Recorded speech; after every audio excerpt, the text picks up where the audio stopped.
La crise de mai 2024 s'est traduite par une chute du produit intérieur brut de 13,5%. C'est une ampleur inédite depuis les années 1960. En 2025, la Nouvelle-Calédonie est toujours confrontée à un climat économique très dégradé. Ainsi, après avoir atteint un plus bas en 2024, l'indicateur du climat des affaires, calculé par l'Institut des missions d'outre-mer, s'est progressivement redressé dans un contexte de soutien massif de l'État et des autorités publiques calédoniennes. D'autres indicateurs témoignent de cet environnement dégradé.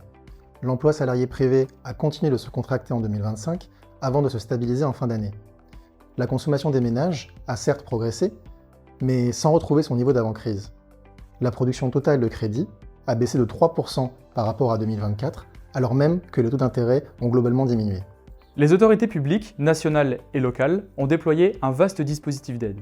L'objectif est de sauvegarder les emplois et soutenir la trésorerie des entreprises. En 2025, le soutien financier total de l'État s'élève à plus de 334 milliards de francs, soit 35,5% du PIB. Sur la base des premiers indicateurs de 2026, des signaux positifs laissent entrevoir l'amorce d'un frémissement, mais d'une importance encore limitée. Dans cet environnement incertain, l'Institut des missions d'outre-mer s'assurera de préserver la liquidité bancaire afin d'accompagner les besoins de financement de la reconstruction de l'économie.